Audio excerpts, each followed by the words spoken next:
So this morning I had a very long conversation with a very dear friend of mine. Very dear friend of mine. We always have these long conversations, introspection stuff, and we talk about so many deep things. Somehow I learn a lot from the conversations about myself and about life and other people and how other people think. There's just something about these conversations that really reach out to me, and I treasure them. I treasure the friend of mine very much. It's today we spoke about self awareness. It's such a huge problem for people to be self aware. We would rather destroy everything around us so that the way we perceive life to be carries on, or whatever we see value in is substantiated. We have we have this one-sided way of looking at things, and we fail to see life in many perspectives. Life is not colorful to most of us. We are just what we are, and the world needs to accept that, and that's it. If you don't accept the way I am or the way we was, that's it. You die. Hey, that's not my problem. I got what I wanted. And this is a product of having done things over time successfully. Maybe 6 out of 10 times you have been successful in your ways, and most of the time you were successful because the other party or the environment bowed down so that you could have things your way. We grow in families where, as males, we are prone to, well, we're taught that our word is king.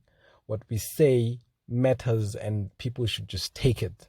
If they don't take it, then they jump. They should just jump. Whereas if you are the only boy, like I am, growing in a family where there's just girls, and your father grooms you to think that you're next in line, you're the heir, and your mother grooms you to be the heir, you're respected from a young age, you're served, you're given um, this favors and this and that. Your word and what you want gets done more often than the other children. When you get older and you start working, the respect and the regard just triples, and everyone else becomes an ant. There is that potential that if you don't have a heart, you could actually be a very rubbish person, someone that just doesn't understand other people's perception or feeling or view. Your view gets to be king. If people don't hear what you have to say, they jump, or you know what, I'm out of this place. I can't deal with this. Something, this is too inferior to me. Y'all will not listen to this super person that is me, who knows everything because I've taken the time to learn it all, blah, blah, blah, blah, blah, blah. And so many people have been telling me that I'm always right. So now that I said some things and you all don't listen, you know what, I'm out of here. You don't deserve me. I need to be out. So we get to that level. If you're a girl and there was no father in the home, you assumed the position of the man. The mother gave you the position of leading. You went to school and you learned more than anybody else. You're at least smarter than the rest. Then you take up the position, and you've spoken 10 times, and 9 out of 10 times they've listened to you, and then you started thinking your word is king. Now everybody needs to start listening to you. Your whole family bows down to you. You are beautiful, you are smart. So I mean, if you speak, people should listen by nature. We get to that over time, as it's being repeated over and over and over and over and over again. We then get to be that. There's so many reasons we are like that. Sometimes we are like that because we shield ourselves from our inferiorities. Some of us are having so many complexes because of things that happened in our past. So we tend to perceive life in a certain way that makes us feel secure. And because of that, we've shielded every other option or every other perception so that we make things happen the way that we know how and we are safe in doing. There's so many reasons why we get to be like this. Some of them I'm not even aware of right now. It could be some weird thing that happened that no one can explain. I don't know, man. There's just so many things that happen in this life that make us sibe nema club. That would be sibe. We become people that are one-minded. You know, if things are not happening our way, there should be fire. They should burn. You know, sometimes some of us we relent a bit and we allow the other person to lead, but we don't relent and let the other person lead because we see goodness in that. But we do it so that they hit the wall and fail, and then we say, "See, I told you so." So it's a very troubling issue in this life for so many of us. Worse if you become a leader that is one-minded. If you are wrong, the whole ship goes down. You don't even care because it's your way or the highway. Most of us are like that, and we get into marriage and you find that in the marriage there's so much trouble. You lead things the way you want them to go. Your wife or your husband can advise you, but you never listen, and then in the end everything just crumbles and it fails, and then you start crying. Actually, most of these guys that are not self-aware, they're in there in the psychological consultation rooms all the time. They're not there to get another perspective. They're there to get validation.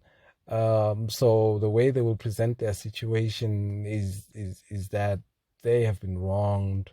They will present the whole world against them, and then the psychologists might not get a very good picture, and then they validate them to say, you know what, if it's a marriage, you better leave that marriage because it's not good for you. If it's a relationship, stay away from your friends, because of the way they presented their case. Some of them are very good at it. They've mastered this art.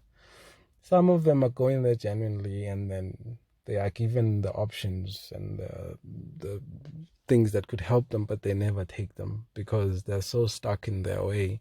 It's so hard to jump and be someone else when it comes to that. So the issue of self-awareness is so hard to deal with, especially when you're over 30. I'm about 16, by the way, so it hasn't affected me much. I can still change. I'm kidding. I'm 40 shorty. So these issues, these things are so hard for us to attend to. So we'd rather just brush them aside and say, let the world take what I am. If they don't take what I am, that's their problem.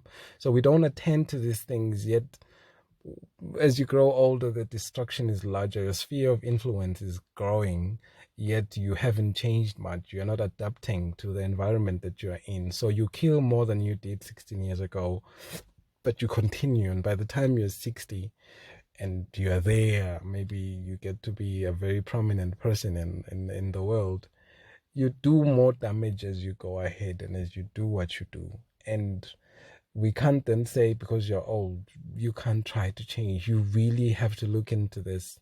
It is something of grave importance that you are self-aware. For what reason? The reason number one is that self-awareness makes you realize your positive aspects or your strengths.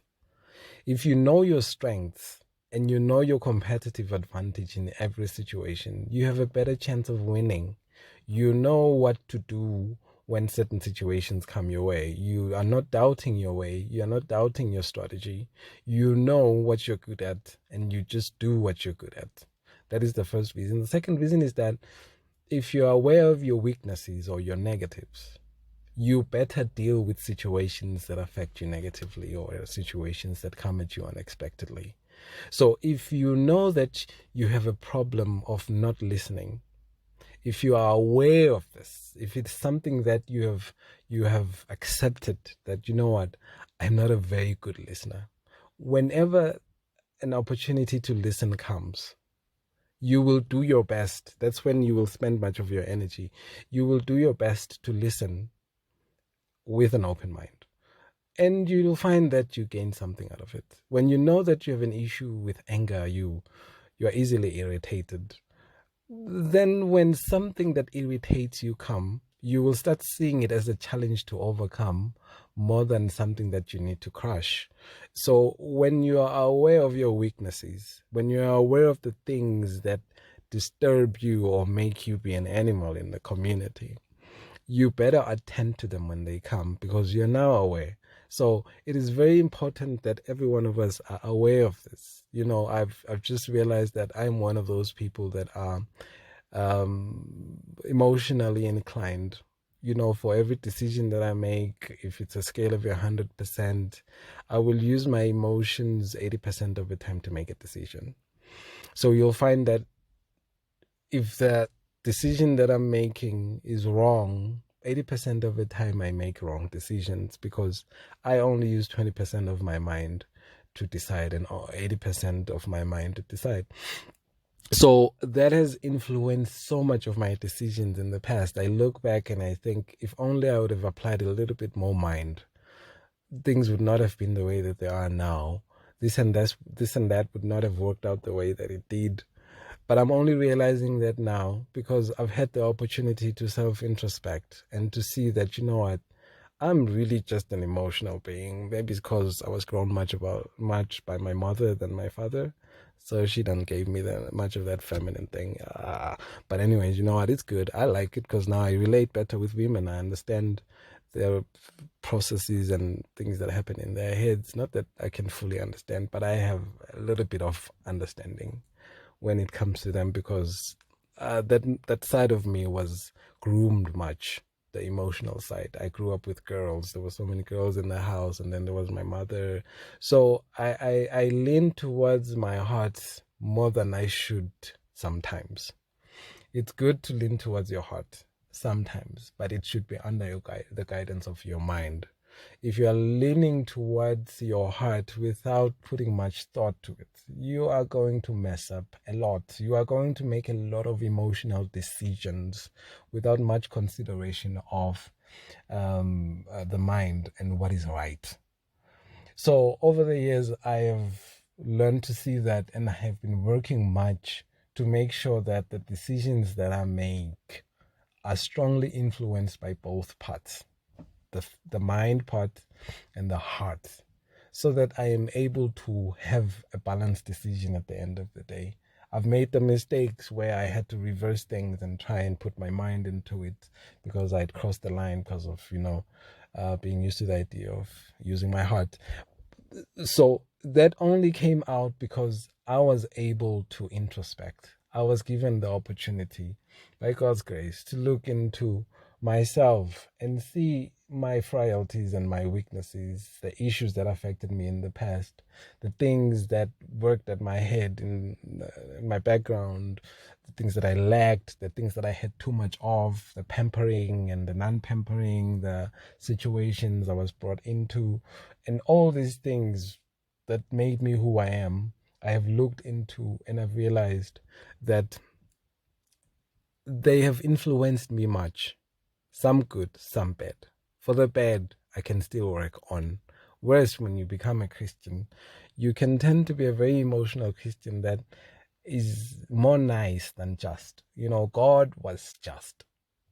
He's nice, but he's not just about nice. But if you start to think Christianity is about nice, you tend to compromise so many of the just things just so that you do the nice. And then in the end, you keep making the same mistakes. You're like a child that never learned. You do so much dirt even when you're not supposed to. You commit so many mistakes even when you could avoid them because you're a nice guy. Now you just cannot stand the thought of disappointing a girl even when they want you to do something wrong. So now you're gonna be like, hey, maybe we could just have one kiss, just one kiss. That's all right? And then we don't do this anymore because I got a girl. then because you're just a nice guy, you're like the nice thing in the place. You're just like nice all over the place. Like what are you doing? This whole nice thing that you're doing. Sometimes you need to stand up straight, be just. So that adjustment I had to make. I'm still making.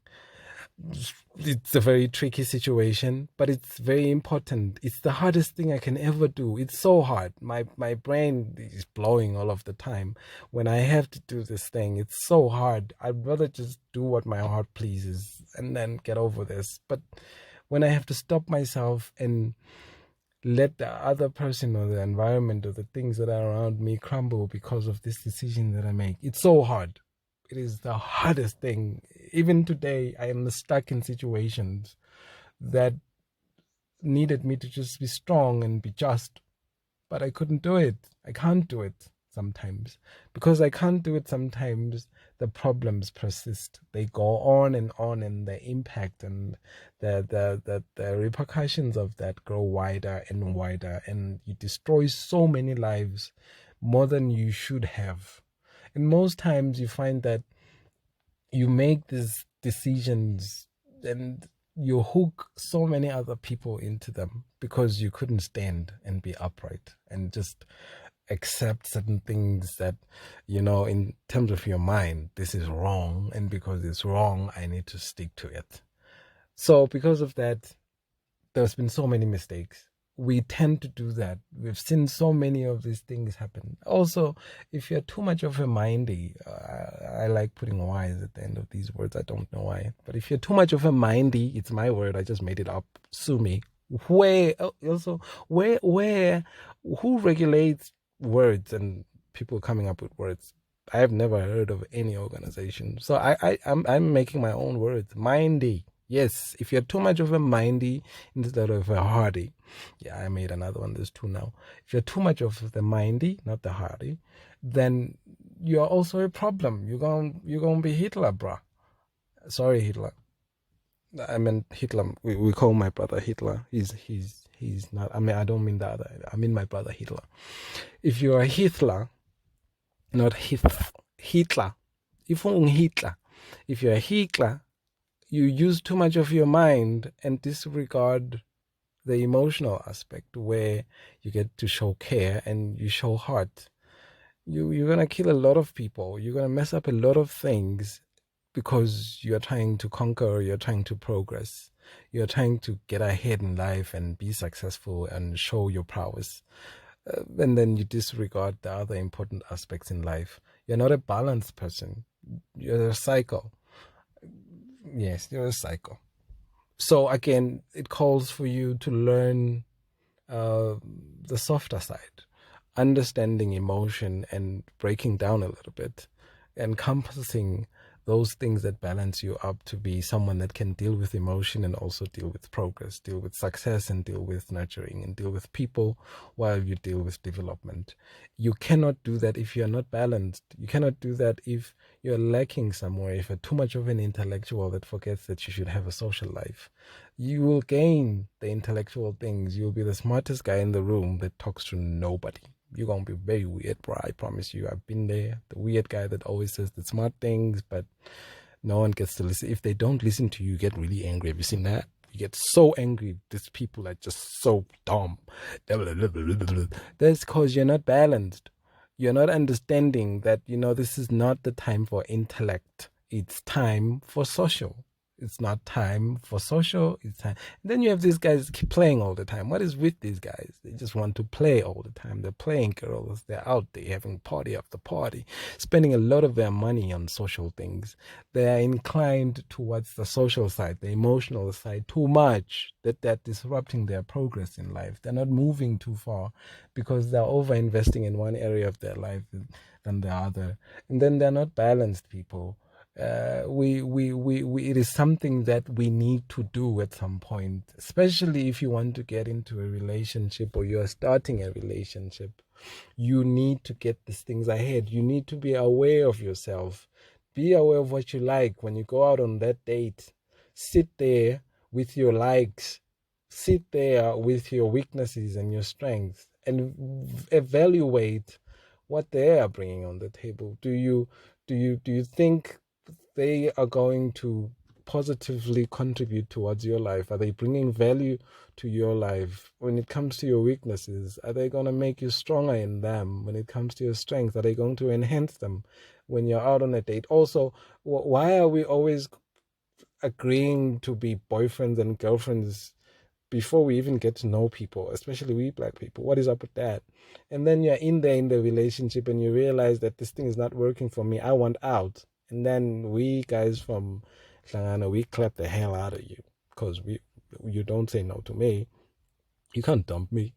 I'm kidding. We are wrong for doing that. So it's important that we understand ourselves before we try to get into relationships with other people, because we're not going to contribute anything if we don't know our strengths.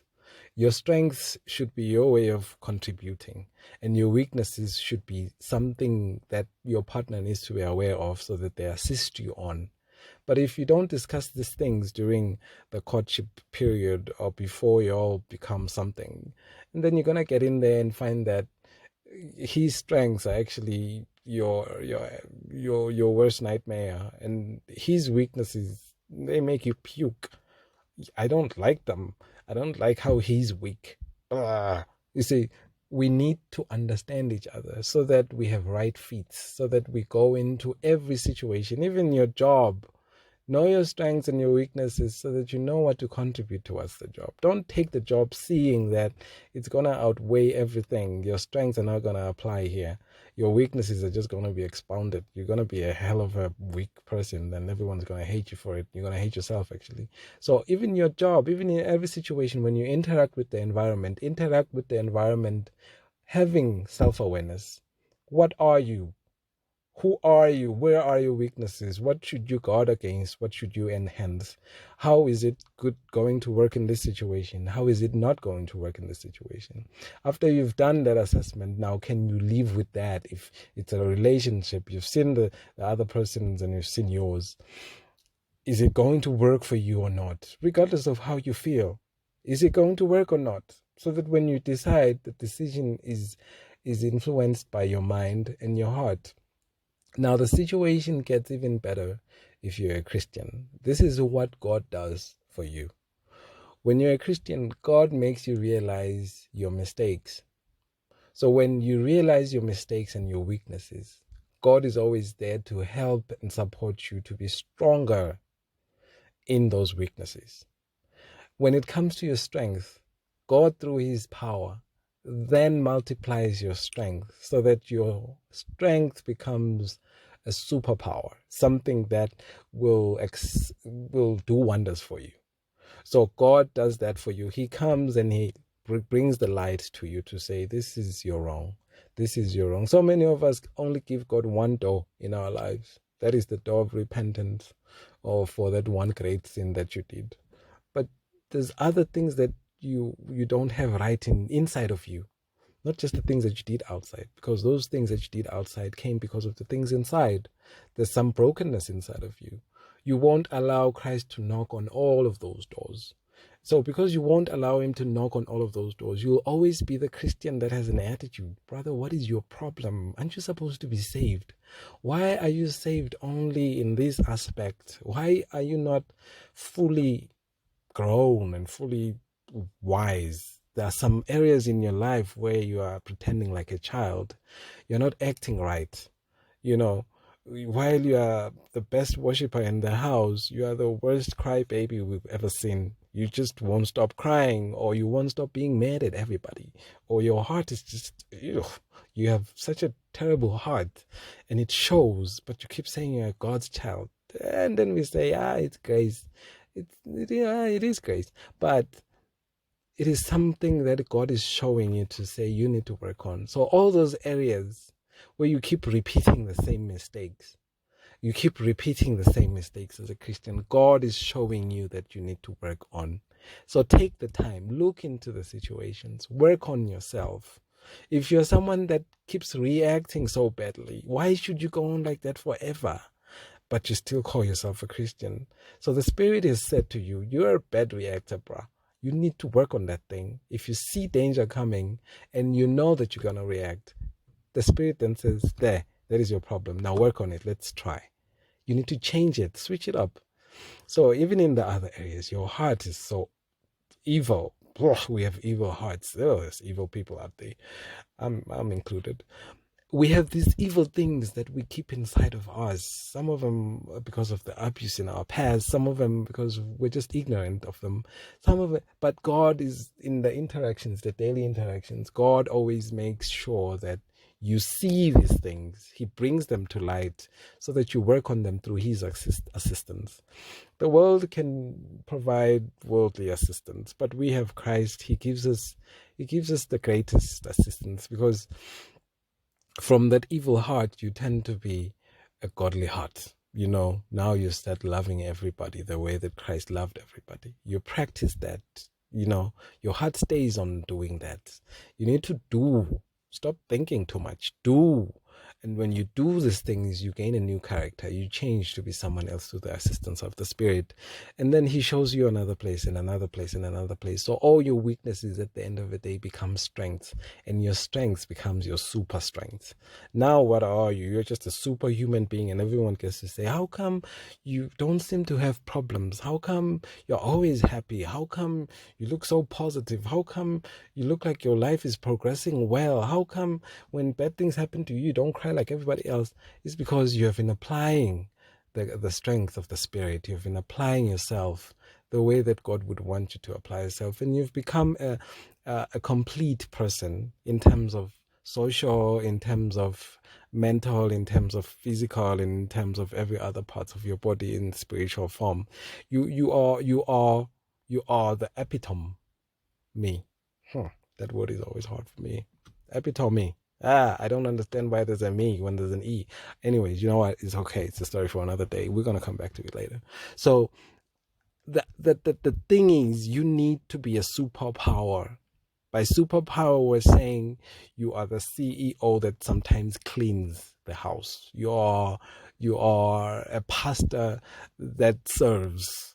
You are great in your littleness, in the things that are disregarded, the things that are seen as useless. You abound in them while the world assumes you should not, because you understand what it's all about. It's about serving, and when you serve, you become greater, and the greater you become, the more serving you should do.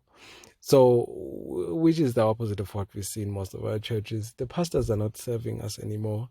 The community is suffering because the pastors want to be served. And, the people, the Christians, don't want to appear to be the sufferers, the ones that are suffering for the sake of the lives of the other people. We want to be seen as the people that know it all, the people that have better understanding. We are so spiritually high. People should respect us. We are kings. And we need to get off that horse, because that is a dangerous horse. Our horse is the one that is humble, where you take off your suit and you do the dirtiest of jobs, not because you want to show off or it's a campaigning strategy. No, you are doing that because that is Christ-like. That is the Spirit trying to humble you, so that you don't forget where you came from, so you don't forget the people that brought you up and the people that were praying for you. That is the Spirit working in your character, so that you are a great man, being recognized by people at every level of life. Even the king can say you're a great man, whilst the child can also say you are the best father. So that is the understanding. That is self-awareness. That is when you allow God to work everywhere in your life, not restricting certain places because they're too sensitive for you, or then you're going to lose your prowess or what you consider most important. Let us break down a bit, little people. Let us be people that see the essence of doing this. Self-awareness, even better, self-awareness through the Spirit is going to make you greater. Self-awareness without the Spirit, you'll be okay. You'll be all right. You won't possibly see every one of your wrongs, and you'll probably be doing it with the selfish mind. But if you do it through the Spirit, you do it selflessly, with the mind of glorifying God in the end. And when your life is selflessly in God's hands, that's when you get to be glorified. You know what? This is just my point of view. I'm signing out. T.